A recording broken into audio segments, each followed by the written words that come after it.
അപ്പൊ ഞാൻ പറയാൻ ആഗ്രഹിച്ച ഒരു കാര്യം തന്നെ അതുൽ വ്ലോഗിനെ പറ്റിട്ടാ. എന്താ ഞാൻ പാലക്കാട് ഫാമിലിയുടെ പ്രജീഷിന്റെ ഒരു വീഡിയോ കണ്ടോട്ടാ. രേണുവിനെ പറഞ്ഞപ്പോ പ്രജീഷ് അതുൽ വ്ലോഗ് നീ ആരുടെ അവളുടെ കാര്യം അന്വേഷിച്ചോട്ടാ.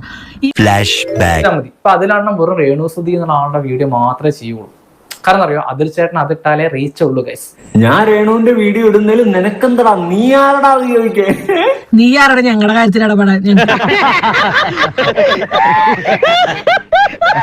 നീ ഞങ്ങളുടെ അമ്മായിയുടെ മോനൊന്നല്ലോ ഞങ്ങളുടെ കാര്യത്തിൽ ഇടപെട്ട് ഞങ്ങളെ വിമർശിച്ചുണ്ടാക്കാൻ. ഇക്കാര്യത്തിൽ എന്നോടൊരു നന്ദി പറച്ചിന്റെയോ കടപ്പാണ്ടിയോ ഒന്നും ആവശ്യമില്ല. രേണുസുധീനെ ബിഗ് ബോസിന്റെ അടുത്ത് ഇത്രയും മോശമായിട്ടുള്ള ഇതാണ് ബിഗ് ബോസ് എന്ന്. നീ മാത്രമാണോ എല്ലാം തികഞ്ഞിരിക്കണോ? ബാക്കിയുള്ളവരൊക്കെ എന്താ മോശമായ ആൾക്കാരാണോ? അതൊന്നും എനിക്കറിയാൻ മേല.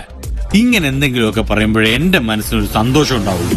ബിഗ് ബോസിന് അവളെ വേണ്ടിവരും. ബിഗ് ബോസിന് അവളെ എന്തെങ്കിലും ഒരു ഇതായി കണ്ടിട്ടായിരിക്കും ബിഗ് ബോസ് എടുത്തിട്ടുണ്ടാവുക. നീ ആരതൊക്കെ ചോദിക്കേ?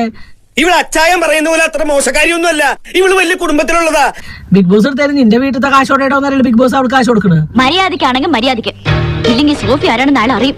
നീ നാട്ടുകാര് കുറ്റം പറയണ നീ എന്തിനു നിന്നെ സ്വയം നീ ചിന്തിച്ചു നോക്കി. നീ ആരാ? നീയേ മുഖത്ത് നിറച്ച് വിനയം വാരിത്തേച്ച് വച്ചാലും ഇടയ്ക്കിടയ്ക്ക് ഉള്ളിക്കിടക്കണ ഫ്രാഡുകൾ പുറത്തോട്ട് തള്ളി തള്ളിക്കാറ് വരും. അവരെ കല്യാണം ഞങ്ങളുടെ മക്കൾ കല്യാണം കഴിഞ്ഞ് പറയും നിനക്കെന്താ? നിന്റെ വീട്ടിൽ തന്നിട്ടൊന്നുമല്ലോ കാര്യങ്ങൾ ചോദിച്ചത് അന്വേഷിച്ചൊന്നും. പക്ഷെ പറഞ്ഞു പറ്റിച്ച് തിന്നാലേ വായിന്നിറങ്ങുള്ളൂ. ശീലായി. ഒരു മനുഷ്യന് ആദ്യം വേണ്ടത് മാന്യതയാ. അത് നിന്റെ സംസാരത്തിൽ. നീ എല്ലാവരെയും പുച്ഛിക്കുക, എല്ലാവരും കളിയാക്കുക, നീ എല്ലാം തികഞ്ഞോ. എല്ലാം കൂടെ ചേർത്ത് നിനക്കൊരു ദിവസം കിട്ടും. നടക്കും ഒരു ലൈഫിൽ എവിടെ എത്താത്തവൻ മറ്റുള്ളവരെ ഇതിങ്ങനെ വിമർശിച്ചുണ്ടാക്കുക. നിർത്തി അവമാനിക്കുവാണെന്ന്